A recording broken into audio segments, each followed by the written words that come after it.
बिस्मिल्लाहिर्रहमानिर्रहीम। बच्चों आज हमारे पास चैप्टर नंबर 5 का जो टॉपिक हम डिस्कस करेंगे, बेसिकली जो टॉपिक डिस्कस करेंगे वो है एंगुलर एक्सेलरेशन। लेकिन लास्ट टाइम हमारे पास एक डेफिनेशन रह गई थी हमारे पास इंस्टेंटेनियस एंगुलर वेलोसिटी, क्योंकि हमारे पास वो टाइम एंड हो गया था, हमने वहाँ तक एक्सप्लेन किया था। आज हम जो स्टडी करने जा रहे हैं वो instantaneous angular velocity, angular acceleration, फिर instantaneous angular acceleration, average angular acceleration. तो ये सारी की सारी टर्म हम डिस्कस करेंगे, इनके डायरेक्शन कैसे फाइंड करते हैं। तो हमारे पास लेक्चर नंबर 3 है आज, एंगुलर वेलोसिटी। बच्चों हमने बताया था कि सिंपल अगर हम वेलोसिटी को देखा जाए तो वेलोसिटी होती है change in displacement over time. तो यानी कि डिस्प्लेसमेंट में change with respect to time is known as velocity. और लेकिन वही चीज़ जब वो घूमना स्टार्ट कर दे, बच्चों ऐसे करके घूमना स्टार्ट कर देगी, तो हम कहेंगे हमारे पास असल में क्या हो रहा है कि वो असल में क्या कर रही है, थीटा एंगल कवर कर रही है। तो वो विद रिस्पेक्ट टू टाइम अगर हम उसको देखेंगे तो हमारे पास कौन सी टर्म आती थी, वेलोसिटी, लेकिन कौन सी आ रही थी बच्चों, एंगुलर।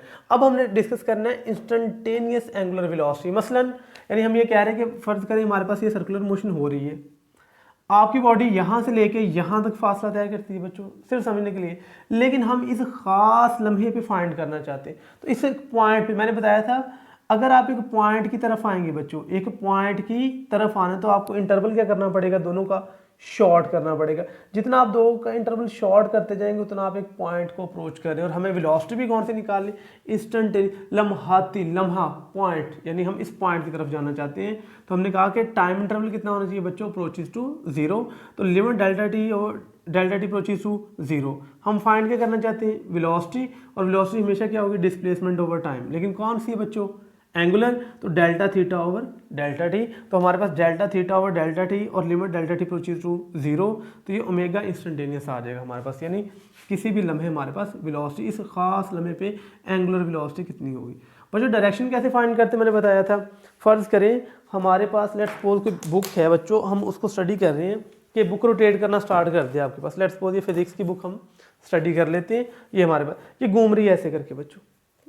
हमने कहा था सिंपल आपने राइट हैंड की फिंगर उधर को कर्ल करनी, जिधर को क्या हो रही है बच्चों, मोशन। अब जैसे मोशन होगी तो हमारे पास फिंगर किसकी तरफ आएगी, अपवर्ड। तो हमने कहा था फिंगर अपवर्ड आए, तो असल में ये किसकी डायरेक्शन शो करती है, जो अंगूठा हमें बच्चे, ये किसकी डायरेक्शन हमें देगा, ये हमें देगा एंगुलर वेलोसिटी की डायरेक्शन।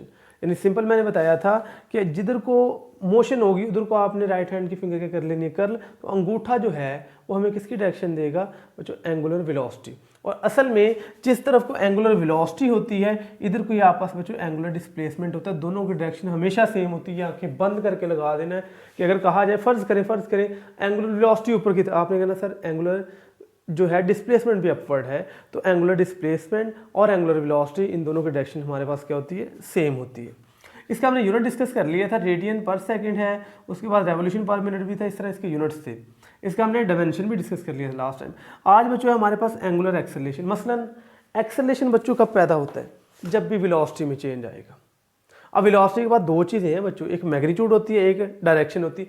अगर तो वेलोसिटी की मैग्नीट्यूड चेंज हो जाए तब भी एक्सेलरेशन पैदा हो जाएगा, और अगर वेलोसिटी की मैग्नीट्यूड चेंज हो जाए तब भी, यानी कि मैग्नीट्यूड चेंज होने से और डायरेक्शन चेंज होने, दोनों के चेंज होने से एक्सेलरेशन पैदा हो जाता है। अब हमारे पास जो बॉडी, हम पहले एक्सेलरेशन डिस्कस कर लेते हैं। कौन सा एक्सेलरेशन है बच्चों, एंगुलर। जैसे हमने कहा था angular velocity, rate of change of angular displacement. अब एंगुलर एक्सेलरेशन तो ये वेलोसिटी में चेंज, लेकिन कौन सी बच्चों वेलोसिटी, एंगुलर, यानी कि time rate of change of angular velocity is called angular acceleration. मसलन मैं कह देता हूँ आप पास फैन है बच्चों, जब हम चलाते हैं बटन ऑन करते हैं तो ये फैन घूमना शुरू होता है। पहले ये कम स्पीड से घूम रहा होता है, फिर इसकी स्पीड बढ़ती जाएगी, वेलोसिटी बढ़ती जाएगी बच्चों बहुत तेज़ हो जाएगा। तो इसका मतलब इसमें एक्सेलरेशन पैदा हो रहा है। तो ऐसी चीज़ें जो घूमते घूमते स्पीड ज़्यादा हो जाए या कम हो जाए उनमें एंगुलर एक्सेलरेशन लाजमी आएगा। अब यही चीज़ है कि हमारे पास एवरेज, बच्चों मैंने आपको एक चीज़ बताई थी, जब टोटल को टोटल से डिवाइड कर दें, यानी टोटल चेंज को टोटल से डिवाइड कर दें, आपको हमेशा एवरेज हासिल होगा। मसलन total number over total subject, तो ये भी एवरेज आ जाएगा बच्चों। एवरेज हमेशा होती है टोटल ओवर टोटल। तो हमारे पास है एक्सेलरेशन, कौन सा बच्चों, एंगुलर। एंगुलर किसकी में चेंज की वजह से आता है, एंगुलर वेलोसिटी। और हम कौन सा निकालना चाहते हैं, एवरेज। मसलन मैं कहता हूँ पहले जो पंखा था उसकी एंगुलर वेलोसिटी थी 10 रेडियन पर सेकंड, बाद में होगी बच्चों 20, और ये हुआ टोटल काम हुआ ये 5 सेकंड में। तो आप कहेंगे सर टोटल चेंज कितनी होगी, 10 की, टाइम कितना लगा है 5, तो 10/5, तो असल में ये 2 आ जाएगा। तो डायरेक्ट आप ये एवरेज फाइंड करेंगे। लेकिन बच्चों याद रखें इसका ये मतलब नहीं कि हर जगह 2 हो, किसी जगह शायद ज़्यादा हो जाए, किसी जगह कम हो जाए तो ये असल में हम एवरेज बता रहे हैं कि ऑलमोस्ट इतने के राउंड अबाउट ही चीज़ रही होगी। अब बच्चों आ जाता है इंस्टेंटेनियस एंगुलर एक्सेलरेशन। मैंने बताया था जब भी इंस्टेंटेनियस निकालनी है आपने इधर देखनी चीज़ कौन सी जो है एक्सेलरेशन है, तो इधर लिख देना delta omega over delta T. अगर यहाँ पे ओमेगा होता तो delta theta over delta T. अगर यहाँ पे कोई और क्वांटिटी तो आपने उसकी रिस्पेक्ट चीज़ें पुट करते जाना।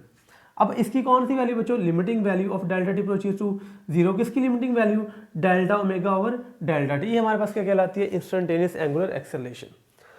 अब बच्चों इसकी डायरेक्शन किधर को होती है, मसलन हम वो बुक वाली एग्जांपल सपोज कर देते, लेट्स सपोज ये बुक आपस ऐसे ऐसे रोटेट कर रही है बच्चों, ये ऐसे बुक हमारे पास क्या करेगी, रोटेट करेगी। तो हम किससे कैसे डायरेक्शन फाइंड करेंगे। मैंने बताया था आपने फिंगर कर्ल कर लेनी है किसकी तरफ, जिधर को क्या होगी रोटेशन, और हमें थंब किसकी डायरेक्शन देगा बच्चों, हमें थंब डायरेक्शन देगा उस क्वांटिटी की जो हम फाइंड, मसलन एंगुलर वेलोसिटी की, या बच्चों किसकी देगा हमें, एंगुलर डिस्प्लेसमेंट की। अब मैंने यहाँ पे एंगुलर एक्सेलरेशन का वर्ड नहीं यूज़ किया, ये बड़ा इंपॉर्टेंट पॉइंट है। मसलन असल में एक्सेलरेशन बच्चों पॉजिटिव भी होता है नेगेटिव भी होता है, जिसको हम डिसलेशन कहते हैं। अगर तो वेलोसिटी बढ़े तो एक्सेलरेशन और वेलोसिटी की डायरेक्शन सेम होती है। ये मैं पॉइंट दोबारा रिपीट करता हूँ, अगर वेलोसिटी की मिकदार बढ़े तो एक्सेलरेशन और वेलोसिटी की डायरेक्शन सेम होगी। अगर वेलोसिटी डिक्रीज हो, कम हो, तो इसका मतलब एक्सेलरेशन जो है उसकी और वेलोसिटी की डायरेक्शन सेम कभी नहीं होगी, हमेशा उलट होगी एक दूसरे की। तो ये आपने चीज़ याद रखनी है कि अगर हमारे पास ओमेगा इंक्रीज करे, ओमेगा बच्चों इंक्रीज कर रहा है, इसका मतलब ये इंडिकेशन होगी है कि ओमेगा चेंज हो रहा है। अगर ओमेगा इंक्रीज करे या डिक्रीज करे तो बच्चों इसमें क्या पैदा होगा, एक्सेलरेशन पैदा होगा। और कौन सा एक्सेलरेशन पैदा होगा बच्चों, एंगुलर एक्सेलरेशन।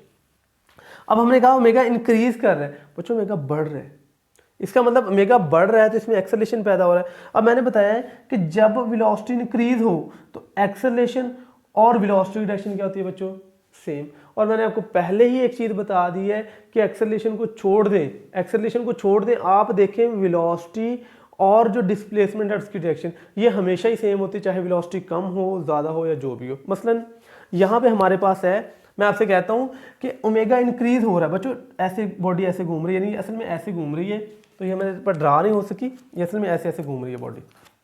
अब देखें एंगुलर डिस्प्लेसमेंट की डायरेक्शन मैंने बताया जिधर को रोटेशन होगी, तो बच्चों रोटेशन ऐसी हो रही तो अंगूठा किसकी तरफ आएगा, अपवर्ड।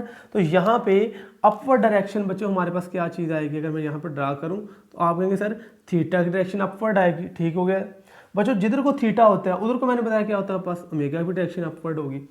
अब आपने देखना है कि क्या ओमेगा इंक्रीज कर रहा है डिक्रीज कर रहा है बच्चों। तो हमने ये देखा कि ओमेगा क्या कर रहा है असल में, इंक्रीज। अगर ओमेगा इंक्रीज करेगा तो अल्फा की डायरेक्शन भी क्या होगी, सेम। तो ये तीनों डायरेक्शन सेम होगी। अगर ओमेगा क्या करेगा, इंक्रीज, ये मैंने आगे पॉइंट लिखे हैं, मैं वहाँ पे आपको पढ़ के बता दूंगा। यानी अगर ओमेगा इंक्रीज करे तो ओमेगा और अल्फा की डायरेक्शन क्या होगी बच्चों, सेम होगी। अब ये वेक्टर क्वांटिटीज के ऊपर मैं वेक्टर यहाँ पे लगा देता हूँ। अगर बच्चों ओमेगा डिक्रीज कर जाए, यानी कि पंखा पहले बंद था, चलना स्टार्ट हुआ है, अब चलते चलते रुकना शुरू हो गया, अब ओमेगा डिक्रीज हो रहा है बच्चों। अब जो है आपके पास जो है अल्फा और ओमेगा की डायरेक्शन सेम नहीं आएगी बच्चों। जैसे यहाँ पे समझते हैं, मसलन मैं कह रहा हूँ कि रोटेशन वैसी हो रही है ऐसे ऐसे करके, बच्चों आपने फिंगर वैसे रखनी है, अंगूठा किसकी तरफ आएगा, अपवर्ड। ये आपको हमेशा ही डायरेक्शन देगा बच्चों थीटा की और ओमेगा की। तो ये थीटा की और ओमेगा की। अब बच्चों देखा ये जाए, अच्छा सर इसमें ओमेगा डिक्रीज हो रहा है बच्चों, ओमेगा डिक्रीज होगा तो मैंने बताया अल्फा और ओमेगा की डायरेक्शन हमेशा क्या होगी, ऑपोजिट। अगर ओमेगा क्या होगा, डिक्रीज, तो ओमेगा अपवर्ड है तो अल्फा की डायरेक्शन बच्चों क्या आएगी, आपस डाउनवर्ड डायरेक्शन में आ जाएगा। तो ये पॉइंट इंपॉर्टेंट है, ये याद रखना है कि ये राइट हैंड रूल से आप फाइंड नहीं करेंगे। मतलब आप कहेंगे राइट हैंड रूल से आप ओमेगा निकाल लेंगे, फिर आप वेलोसिटी को देखेंगे क्या वो ओमेगा इंक्रीज हो रहा है डिक्रीज हो रहा है। अगर इंक्रीज होगा तो तीनों की डायरेक्शन सेम, अगर ये डिक्रीज होगा तो इसकी डायरेक्शन हमेशा ही राइट हैंड, जिधर को मोशन हो रही है फिंगर कर्ल करें, अंगूठा आएगा, बट डायरेक्ट लगा दें थीटा और ओमेगा। लेकिन अल्फा आप ऐसे फाइंड यहाँ से नहीं कर सकते। तो यहाँ से हमने पॉइंट सीखा, अगर ओमेगा इंक्रीज होगा थीटा ओमेगा और अल्फा की डायरेक्शन क्या होगी बच्चों, सेम। अगर ओमेगा डिक्रीज होगा ओमेगा और अल्फा की डायरेक्शन क्या होगी, ऑपोजिट। लेकिन इन दोनों की डायरेक्शन हमेशा क्या होगी बच्चों, सेम होगी। तो अभी हमारे पास पॉइंट मतलब क्या है कि इसकी ओमेगा स्पीड बढ़ना शुरू होगी बच्चों। अगर इसकी ओमेगा बढ़ना स्टार्ट हो जाएगी तो हम ये कहेंगे कि थीटा ओमेगा और अल्फा किस डायरेक्शन में सेम है। अगर ओमेगा डिक्रीज होना शुरू हो जाएगी तो हम कहेंगे इसकी ओमेगा की और अल्फा की डायरेक्शन क्या होगी, ऑपोजिट। लेकिन थीटा और ओमेगा किस डायरेक्शन में होंगे, हमेशा सेम डायरेक्शन में होंगे। तो हमने इसका कल यानी कि थीटा और ओमेगा के इस डायरेक्शन में होते हैं सेम में, इसका यूनिट तो अल्फा जो होता है वो होता है ओमेगा ओवर टी। ओमेगा का यूनिट क्या होता है, रेडियन पर सेकंड, और टाइम का क्या होगा, सेकंड, तो ये ऊपर जाके -2 तो रेडियन पर सेकंड का स्क्वायर। तो इसका ये ऐसा यूनिट बन जाएगा रेडियन पर सेकंड का स्क्वायर, ये एंगुलर एक्सेलरेशन का यूनिट है। अब देख रहे हैं इसकी डायमेंशन। बच्चों रेडियन का डायमेंशन नहीं होता, सेकंड है तो इसका टी आएगा, तो टी की पावर -2 इसका डायमेंशन आ जाएगा। अब हमारे पास शॉर्ट क्वेश्चन के तौर पे प्रूफ आता है कि v is equal to omega cross R या v is equal to R cross omega. ये इसकी बच्चों मैग्नीट्यूड है और ये डायरेक्शन भी इसमें हमने डिफाइन किया। अब इसको रहने दें, पहले इसको देख लें कि असल में ये चीज़ क्या है। मसलन मैं कहता हूँ कि पंखा एक ही स्पीड से घूम रहा है। बच्चों इसकी स्पीड ज़्यादा भी कम भी, यानी वेलोसिटी इंक्रीज भी हो सकती है और डिक्रीज भी हो सकती है। मसलन इसकी चलते चलते फैन जब आप ऑन करते हैं तो वो उसकी स्पीड कम होती है, फिर वो बढ़ना शुरू होती है। जब वो फुल स्पीड पे भाग रहा हो तब फैन ऑफ कर दे, उसकी स्पीड कम होना शुरू हो जाएगी। तो बच्चों हमारे पास जब हम ऐसे कर रहे होते हैं तो तब हमारे पास जो है वो उसकी ओमेगा की मैग्नीट्यूड चेंज होती है, वहाँ पे एक एक्सेलरेशन पैदा होते हैं। लेकिन वो आगे जाके हम पढ़ेंगे कि A is equal to R alpha वाला प्रूफ, यहाँ पे V is equal to R omega. बच्चों मसलन पंखा है, उसका पर है, या फर्ज करें जो बॉडी है वो रोटेट करे, उसका रेडियस कितने का आर है। मसलन मैं कहता हूँ यहाँ पे कोई पॉइंट है, अगर बच्चों फर्ज करें मैं सिर्फ समझाने के लिए, आप पंखे के पर के ऊपर कोई चीज़ रखें, थोड़ी सी वजनी रखते हैं, कोई ईंट वगैरह आदि या इस तरह कोई चीज़ रखें, आप इसको यहाँ से ऑन करें, वो नहीं गिरती, वहीं पड़ी रहती। जैसे ही पंखे की स्पीड थोड़ी तेज़ होती है वो यहाँ से टूट के इधर को भागता है। असल में आपने देखा वो डायरेक्ट ऐसे कहीं नहीं, कभी पीछे को नहीं आता। मसलन कोई चीज़ पकड़ के ऐसे ऐसे घुमाएं पत्थर तो वो टूट के ऐसे जाता है, कभी इस तरह सीधा नहीं जाता। तो असल में इसे कहते हैं, ये हमारे पास क्या है, टेंजेंट है, क्योंकि ये इस रेडियस के साथ कितने का एंगल बनाएगा बच्चों, 90 के। जिससे हम कहते हैं ये क्या चीज़ है, टेंजेंट।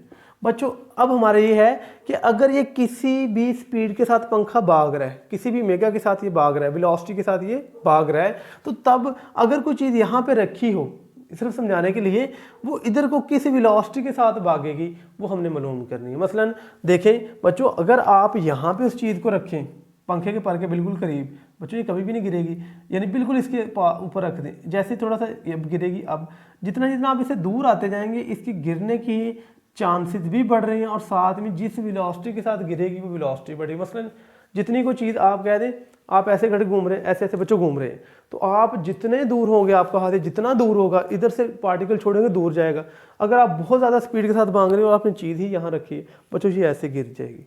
लेकिन वही चीज़ अगर आप ऐसे ऐसे घूम रहे हैं तो ये बच्चों जाके वो लगेगा उधर जाके। तो इसका मतलब ये है जितनी कोई चीज़ हमसे दूर होगी उसकी टेंजेंशियल वेलोसिटी उतनी क्या होगी बच्चों, ज़्यादा होगी हमारे पास। तो बच्चों हमारे पास S is equal to R theta आ जाता है। मसलन बॉडी घूम रही है, घूमते घूमते कोई थीटा फासला तय करती है, मसलन थीटा कोई भी फासला तय किया, यानी ऐसे एंगल तय किया इतना। अब हमने पढ़ा था proof S is equal to R theta, मसलन वो एंगल थीटा के थ्रू रोटेट करती है। लेट्स सपोज वो पॉइंट P1 से P2 तक रोटेट करती है, तो हम कहते हैं कि डेल्टा थीटा उसने तय की है। कितना फासला इसने इस वक्त यहाँ से कवर किया होगा, डेल्टा एस।